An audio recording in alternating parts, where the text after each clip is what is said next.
Good morning. Welcome to the First Parish in Framingham. Welcome if this is your first time joining us, and welcome back if this is the community you call your very own. First Parish in Framingham is a welcoming congregation. We welcome and celebrate people of all ages, races, gender identities, sexual orientations, abilities, socioeconomic statuses, or beliefs. We welcome if you are here in the meeting house, if you are on Zoom, about 5 or 10 people every week join us on Zoom, or if you're watching the service after the fact. Whoever you are, whomever you love, wherever you are on life's journey, you are welcome here. I'm the Reverend Aaron Stockwell-Wiseman. I use he, him, his pronouns, and I serve as First Parish's senior minister. Unitarian Universalism is a liberal religion that honors wisdom from many sources. We keep our minds open to the religious questions people have pondered across vast times and places. Be sure to read the announcements in the order of service. Today they are on a pink sheet of paper. Immediately following worship, you are invited to join us for coffee hour in Scott Hall. That's in the building just across the courtyard. Be sure also to join us for our volunteer and committee fair in Scott Hall. Indeed, if you are going into Scott Hall, you cannot miss it. It will literally hit you in the face. There's some tissue paper hanging down from the door jamb. Here you'll find numerous ways to take part in the spiritual practice that is community at First Parish. I invite you now to take a moment to turn your phones or other devices that might make noise to their quietest setting. Beeps, boops, and buzzes can be distracting, but we do welcome your human noises, your laughter, your cooing, your babbling, and especially the sound of your singing. So please join in. Since 1701, people have gathered as this community, seeking to rest or recharge, be challenged or affirmed. These people are like you. You belong here maybe only for the next hour, but I hope for a whole lot longer. We are happy to have you with us. Now I invite you to take a comfortable breath in and a comfortable breath out. Continue to take a few more deep breaths and to begin to release whatever it is you need to let go of to be more fully present to yourself, one another, and the sacred in this time and place.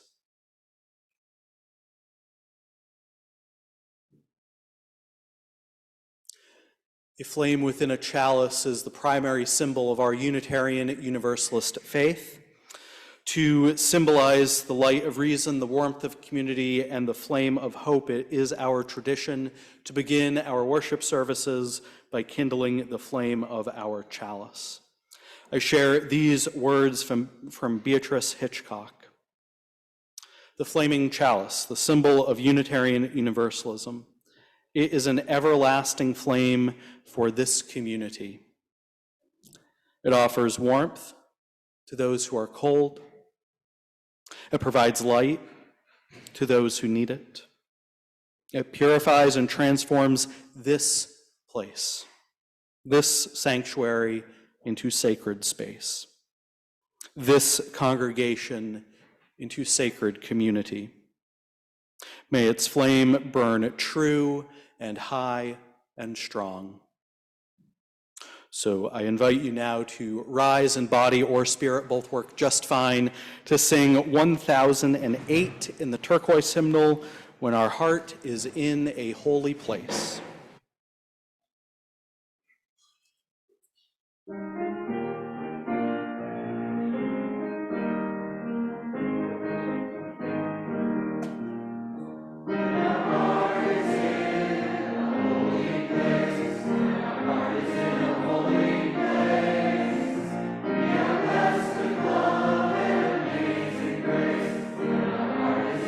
Holy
holy place, when our heart is in a holy place.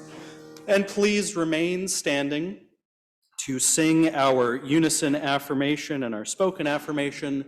The words are in the order of service or in your heart.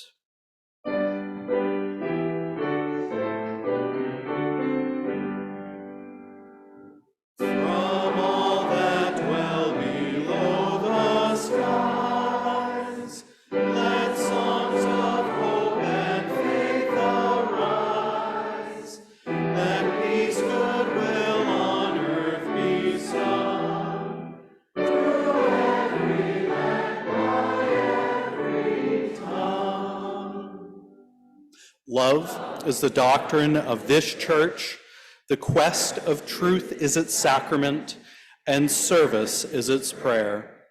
To dwell together in peace, to seek knowledge in freedom, to serve all life with compassion, to the end that all souls shall grow into harmony with the divine. This is our great covenant, one with another and with our God. You may be seated.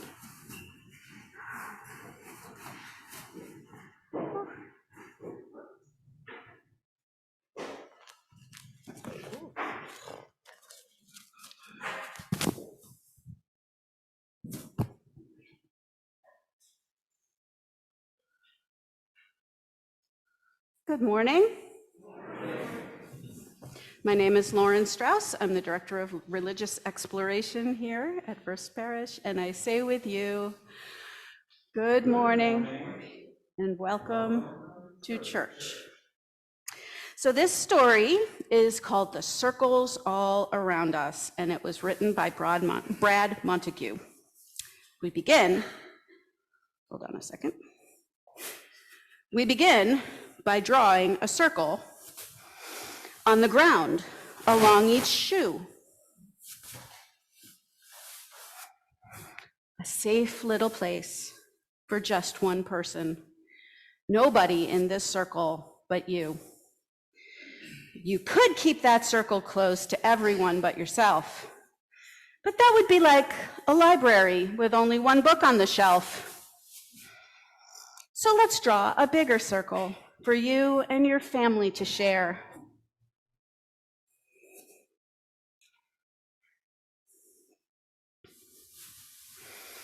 Now you see what can happen in a circle full of care. My imaginary family. No, I have a real family. They're just not in right here.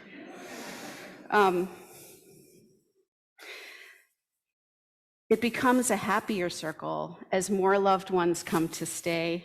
And wouldn't it be even better if all your friends could come and play? Let's get a big circle for all my friends. So you stretch and draw your circle even bigger than it's been, and let a few more people know they're welcome to come in the circles all around us, everywhere that we all go. There's a difference that we can make and a love we can all show. Yet there are still so many people outside the circle who are different in all they do. Though it feels slightly uncomfortable, we'll draw a bigger circle for them too. It doesn't mean the circle is easy.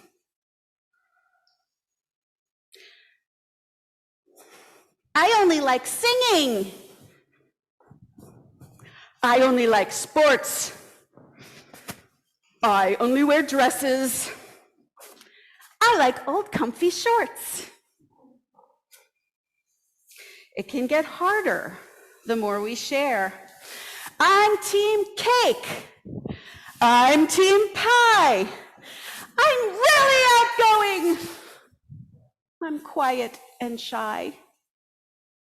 But wonderful things can happen when love is known and felt everywhere. So let us create bigger circles all around us for the rest of our days. Let our caring ripple out in a million little ways. In the circles all around us, everywhere that we all go, there's a difference we can make and a love we all can show. As our circles grow and we watch them wonder-eyed. Remember, the first circle started with just the love you hold inside. Thank you. And now let us sing our children and teachers and parents to church school.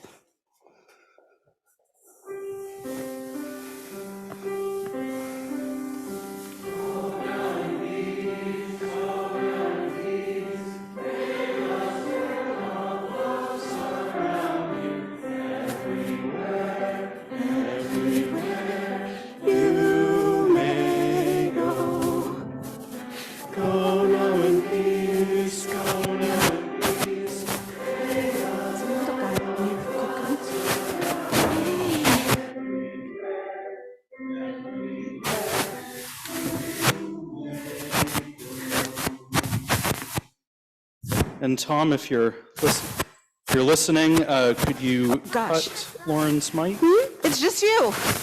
Lauren, you're still on. Thank you, Tom. Tom is our man behind the scenes doing the sound for us, and we are so appreciative for everything that he does. Our commitment to human fellowship means that we are called upon to be glad with those who rejoice, and we are called to weep with those who mourn. Thus, we set aside this time in our gathering to share with one another the joys and concerns and sorrows that are shaping our lives. Just a reminder that you can submit your joys or sorrows either online, the email usually goes out on Thursday morning, or by writing them down in the book that looks like this, that is normally at the back of our sanctuary. We sing from the hymn, Comfort Me, so that our joys and our sorrows can be held with song, but also so you might have a song on your heart to sing when you are joyful or sorrowful. I begin with the sorrows and concerns of our gathered community. Leslie Simpson shares, my brother-in-law Bruce had a serious stroke last week, will be entering rehab soon, asking for kind thoughts. From Maria and Bruce, who write, our friends Anne Romney and Andy and Debbie LaFleur had all been without COVID. They had been spared from COVID for the entire pandemic, but just last week all got this latest flavor of COVID. Erin Lilienthal shares this sorrow. My grandmother, Madeline Lilienthal, passed away on Tuesday the 26th. She was 93 years old. My family and I feel so fortunate to have had so many wonderful years spent with her. She has finally been reunited with her late husband after 24 years of missing him dearly. And this uncertainty, which I will call a concern, from Vanessa Pendexter. My ESL student and friend would like to come to the Boston area, but she needs a sponsor. Could be an individual or an organization. Vanessa would like the church to pray that this person, Natasha, be blessed with a new sponsor so she can leave the war zone that she lives in Ukraine. The war has been dragging on with no end in sight and is really weighing on Natasha's mood. She's living with depression under those conditions. Natasha is both a cardiologist and an ultrasound tech, so she would do everything to continue to practice these professions in this country, just like other friends of Vanessa's have done. Let us now sing the first verse. The lyric is Comfort Me.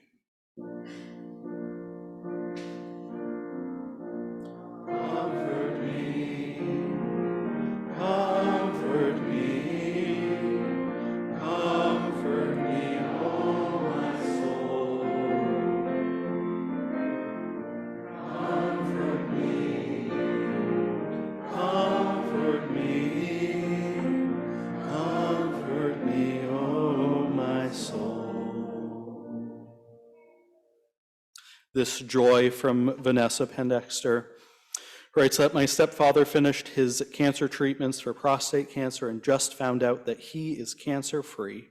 Hopefully it won't come back. They're having a family gathering today to celebrate, which is why Vanessa is not here. We're having a family gathering.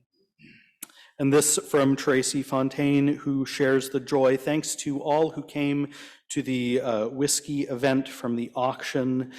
She shares, and I confirmed with someone else, that they will never look at Come, Come, Whoever You Are quite the same way again. Let us now sing with me.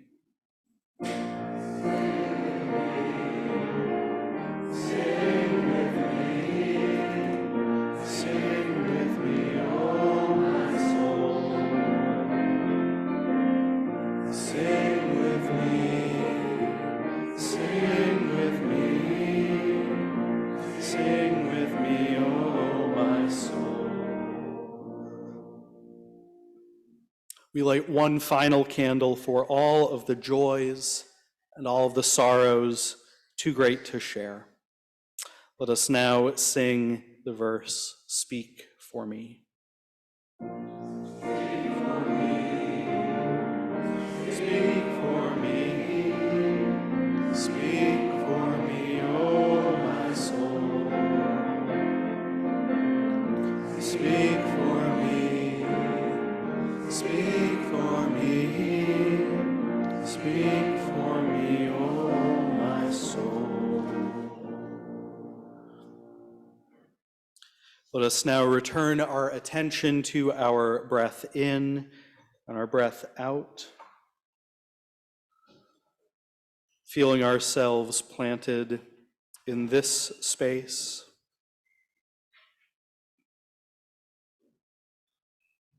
Noticing whatever is supporting us.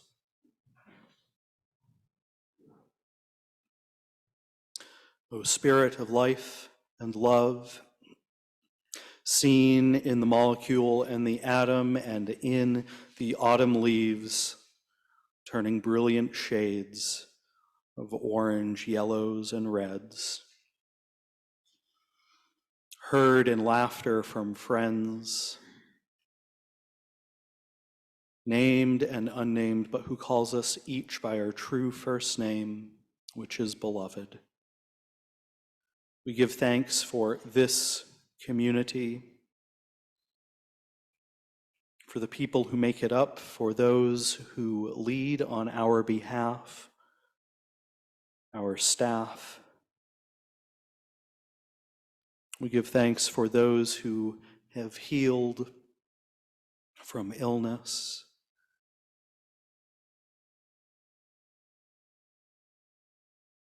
We give thanks too for time to gather as community.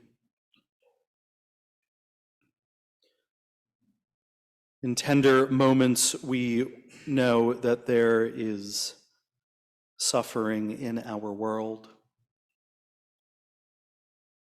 The COVID pandemic continues on. War continues on. Let us find ways to rebuild community, to strengthen beloved community, to work to bring peace to all of the war-torn parts of our world.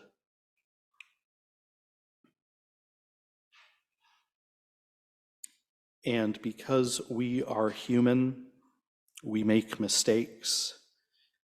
We fumble with our words and our hearts.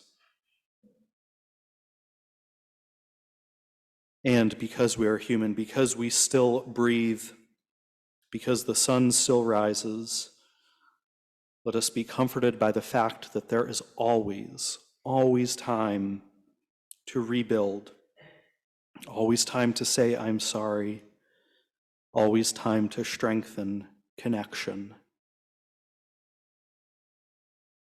May all that is holy hear these words. Let us now sit in the quiet of this house, so that we might rest or recharge or listen or pray silently or simply do nothing for 1 whole minute. I'll keep track of the time.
May this moment of quiet help to center us for the coming days.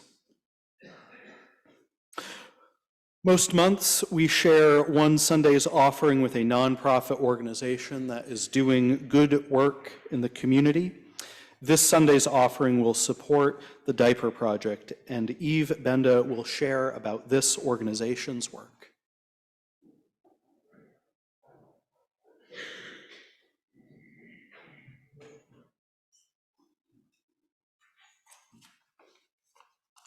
Good morning. Can you hear me? Yeah? Okay. So I'm delighted to share with you the incredible journey of the Diaper Project at First Parish and how it has transformed the lives of countless families in the greater Framingham area. So in 2015, there was no diaper bank in the region as far as I know, but in fiscal year 2023, thanks to your support and dedication, we have distributed, now think about this number, 190,430 diapers to an average of 252 families a month who reside in the 20 towns. So what happened in 2015 to bring about this remarkable change? So back in 2015, we recognized that many families were struggling to meet their basic needs, including housing, healthcare, and food. We understood that buying diapers was a significant source of stress for these families, given their cost and the fact that government programs did not provide assistance for diaper purchases. Some families were forced to choose between buying food, medicine, or keeping their babies clean and dry. In response to this pressing need, we founded the Diaper Project.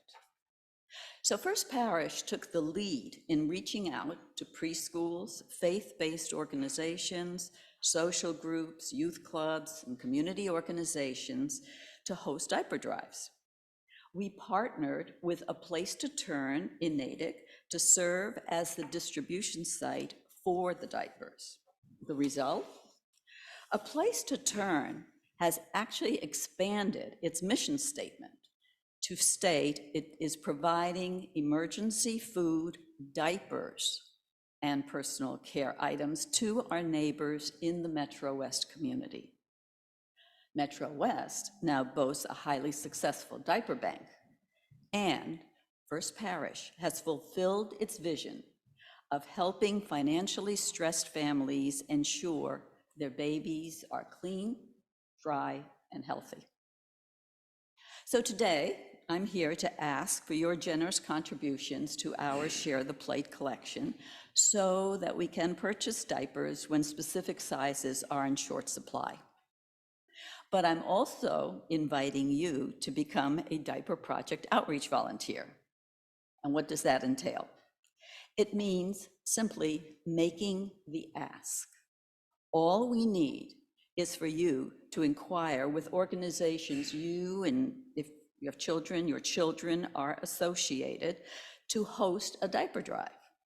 Approach the office managers at your pediatrician and OBGYN offices, encouraging them to ask patients to contribute diapers. Talk to your child's school or class about organizing a drive. So I'll be available at the volunteer fair during social hour to discuss how we can work together to make this ask a reality. So in closing, I want to express my heartfelt gratitude for your generosity and support. The Diaper Project at First Parish has made a significant impact on the lives of countless families in our community. Together, we can continue to provide essential resources to those in need and help families thrive. Thank you so much for your unwavering dedication to this vital cause.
The words for that hymn were written by our own Deborah de Bordeaux.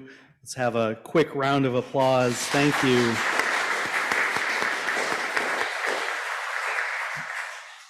How wonderful it is to have folks share their talent with us. And I hope we will get to sing that again, because someone wise whose name has been lost to my memory said we write and sing hymns not for the first time they are sung, but for the 1,000th. So may we sing that again some other day. The way through is together.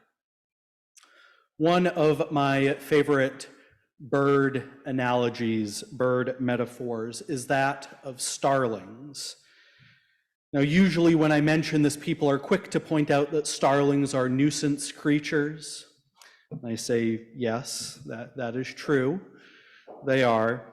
But there is an important lesson, and I have shared this before many times because I love it so much. Starlings, when they travel in these complex murmurations, thousands of birds, they move with such beauty and grace and seemingly organized because each starling pays attention to 7 of their neighbors. A beautiful metaphor of community. The way through is together. Novelist John Green wrote those words in his book, The Anthropocene Reviewed. The words are inspired by Robert Frost, who said, "The only way out is through." And Green continues on to say, "And the only good way through is together, even when the circumstances separate us. In fact, especially when they do, the way through is together." At the end of the summer and the beginning of the fall, it feels as though our parents and friends are yelling to us that the game of hide and seek is over. Ollie ollie oxen free, and we once again come to form the community that is First Parish, whether for the first time or the 1,000th time. To be sure, some of you were here over the summer, but the majority of you these first few weeks of September have come back as this community. Ollie ollie oxen free, and welcome home. Now, I often hear from newcomers, which we have a newcomer drop-in circle about once a month, shameless plug there, about why they are seeking church community. That mostly they are coming because of the people, the support network. Sure, a few might be coming because of the words that I am sharing right now, but there are likely better thinkers out there. We could watch a TED Talk every now and then and probably be okay. There are probably other musicians or recording artists out there that we could watch and listen to. And other people could probably educate our children. But here at First Parish, and indeed at any other Unitarian Universalist congregation, and pretty much any other congregation beyond that, there are no spectators at this sports event. Nobody is on the sidelines. While we call the service the liturgy, really everything that we do is liturgy, which means the work of the people. Yes, we might play different positions. We might be ushers or assessors or choir members or greeters, but there is no opposing side. There is no audience. The way through is together. Indeed, I do not believe that you can actually volunteer at church, because volunteer implies a distance, a difference, a barrier. We all make church what it is, and we depend on your time, your talent, and your treasure to make it what it is. Granted, we do use volunteer as shorthand for this commitment that we make, but when I say there are no volunteers at church, it's actually not your invitation to sit on the sidelines. It's your invitation to get in and do the work of beloved community. Now, I've preached in a lot of congregations over the years, and it is always clear that when you look at the architecture of the space, you can tell what the congregation valued at the time that a space was built.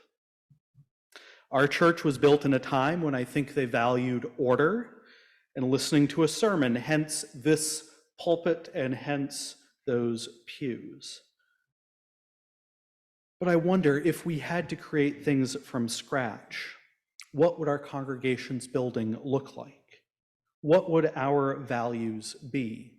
And how would we build anew?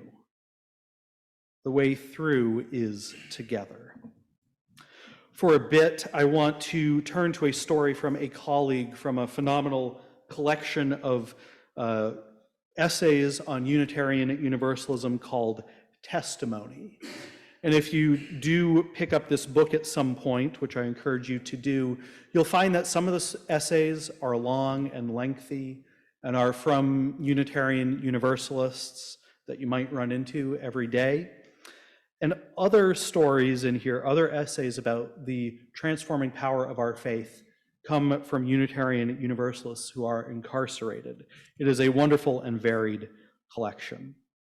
So I share this essay from Megan Dowdell, which is titled, "Not the Last to Need Saving." When I was 11 years old, I entered a New England Unitarian Universalist congregation for the first time on my own. I was invited to sing in the youth choir that traveled among several churches downtown. Megan is writing from her experience in Beverly, Massachusetts. After one session in the religious education program, I wanted to return every week. Arriving without my parents, I quickly became an adopted child of the church. A family would bring me along to the church retreat and make sure I had a ride to come serve food at the silent auction or volunteer in the child care program. Looking back, I wonder what the members must have thought about this young girl who is always the first to arrive and the last to leave. Of course, what they did not know was that my home was not a safe place. I suffered consistent abuse from my father and experienced prolonged periods of silence and neglect, Megan writes. The weekends when the school was not in session were the most dangerous times in the week. If there was a task at church I was allowed to do, I would volunteer to be there. If there was any community event or speaker, I would beg to go. My church family truly meant safety and survival at the most vulnerable times. Now, Megan writes, just like many fellow victims of trauma and abuse, as a child I believed I had done something to deserve the harm at home. When I remember having dreams of somewhere else than there, I did not imagine a future for myself, or even that my life would extend into adulthood. I do not believe, she writes, it is an exaggeration to say that I would not have made it through high school without Unitarian Universalism. I am grateful to have stepped into a tradition that rejects the idea of original sin, where we believe that every child is beautiful and every person is worthy of love and nurturing. It's what we say every time we dedicate a child in this space. I was saved by community. I was saved by love. I was saved by faith. Relationship and trust building are the foundation of my experience of salvation by Unitarian Universalism. At the church, I had many positive adult role models who offered appropriate friendship and opportunities to play, learn, and lead. When I was 16 and beginning the process of coming out as queer, the adult leaders offered me the opportunity to co-chair the Welcoming Congregation Task Force. The church confirmed for me in repeated ways what God already knew. Not only was I worthy of love, but I had love to give. When my brother died on Christmas Eve in 1999, it was the director of religious education who picked me up and brought me to her house for the holiday dinner. When I was 17, my mother went to apply for a restraining order one Sunday morning, so the youth group advisor picked me up and brought me to the Sunday service. The other single mothers in the church became our network of support. And it was the minister who convinced me to get real help for the stuff I'd be carrying with me from an abusive childhood. Don't wait until you're 30 and this all creeps up on you. I could still hear her candid voice and see her raised eyebrow as I sunk into the couch in the minister's study. Now at 32, I know that I was saved by her respectful challenge in a community that was worthy of my youthful trust, in a loving tradition that values salvation as human wholeness and health for the long haul of this life. She invited me into another part of Unitarian Universalist salvation, a journey away from being consumed by hate or vengeance toward growth, understanding, and even forgiveness. She didn't ask me to erase or forget the traumas that had consumed me, but to do the spiritual grief work to forgive myself. Through Unitarian Universalism, I grew into a vision of family and community that condemns violence of all kinds and releases the desire for retribution that would keep me farther from my own flourishing and well-being. Megan finishes by saying, as a Unitarian Universalist, I cannot claim a God who simply damns those who do bad things to hell. Indeed, I find myself saved in a community that wishes to build a world of justice, mercy, and compassion for all, knowing that I am not the last to need saving. The way through is together. I have experienced the healing, the saving power of community in groups of colleagues. There's this odd thing about ministry, and those who have been religious professionals as well know this to be true as well, that when you serve a community, you're never really a part of them. So we must find our solace and sustenance in communities of colleagues. I'm extremely fortunate to be a part of colleagues who meet weekly for 2 hours to practice and hone the art of preaching, indeed the most public-facing part of our ministry. These days, we are spread across 5 time zones, including the Newfoundland time zone, which is 90 minutes off, and the Arizona time zone, which we're always like, Sarah, what time is it where you are? We do not understand. We're spread across 2 countries, and we were educated at 7 different seminaries, the 8 of us. We have a shared set of values and mission. The purpose of my group would make my hair stand on end if it weren't for the hair product in it, of course. We've begun to begin our meetings this fall by saying together we will create a space of mutual inspiration, experimentation, practice, and support that invites us into the most daring and dangerous expressions of our faith. Create structures of accountability and discipline to nurture a balanced process, creative process for our lives. We also have a covenant which guides our work. It serves as the guardrails on this journey together. It keeps us from rolling into the ditch and really messing things up. One of the beautiful things about this group is that sometimes we are the person hearing the sermon, and we are fed by that. And sometimes we are the person preaching the sermon, and we are fed and nourished as well. There is a certain vulnerability in sharing something that we created with others. If you are a creative and creating person, you know that this is true. When you share something that you have created, especially in a draft format, it is terrifying. It's terrifying to share your unfinished drafts. And sharing something that you are uncertain about. But when you do that, that is when community is truly built. The way through is together. Now, I've called this sermon the spiritual practice of community.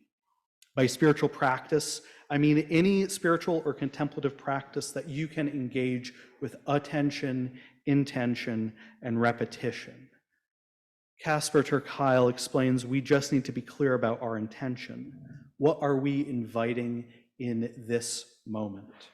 Bring it our attention, coming back to being present in this moment, making space for repetition, coming back to this practice time and time again. In this way, rituals make the invisible connections that make life meaningful visible. Maybe we can be made whole by showing up to a community once, but I doubt it. We must repeat that process of coming in to community. We must pay attention, and we must show up with the dual possibilities that we might heal others and make them whole, and that we ourselves might be made whole and healed. As I say at memorial services, in our faith tradition, there is no outside force that saves us at the moment of death or before our death.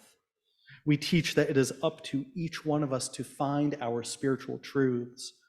We're a faith tradition that focuses on covenant and not creed, agreeing about our work in the world rather than beliefs.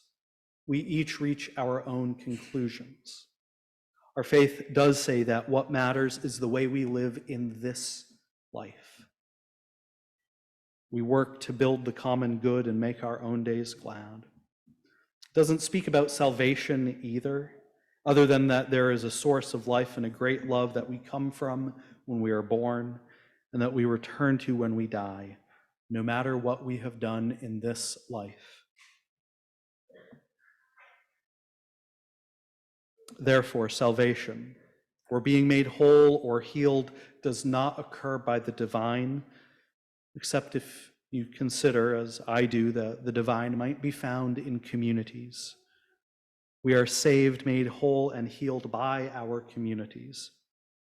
And when things are tough, when we are grieving or mourning the loss of anyone that we have loved or a certain way of living our life, the natural tendency is to turn away from others, to isolate ourselves, to retreat, to turn away from the grief, turn towards others instead. As humans, we are made to be together, to share stories, and to support each other when times are tough. We depend on the generosity and support and love of our communities and congregations.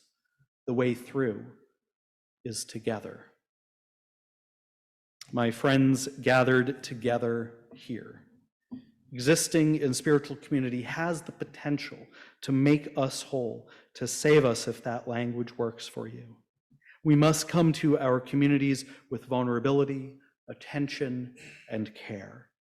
We must return to those communities again and again because the way through is together. May it be so, and amen. I invite you to rise in body or spirit. Both work just fine to sing our closing hymn, number 121, We'll Build a Land.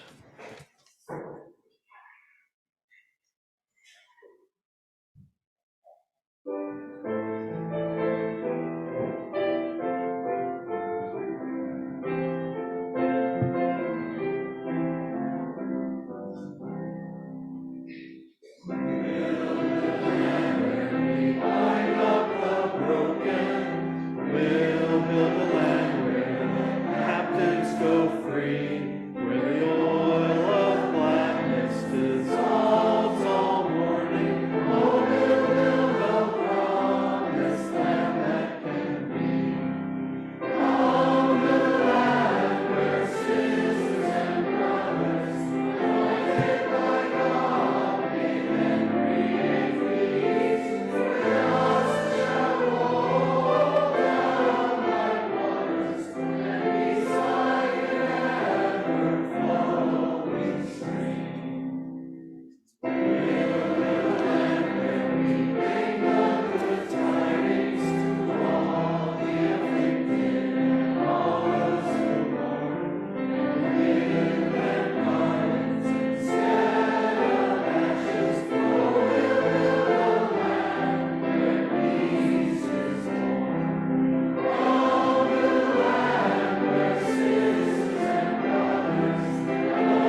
And so as you leave this friendly place, let us take the light of love out into the world, use it to brighten our pathways. And when we need to rest or recharge, which we all do, or when we need to be challenged or affirmed, which we all need that as well, may that light guide us safely back. May we hold the light always, and the light hold us always. Amen, and go in peace.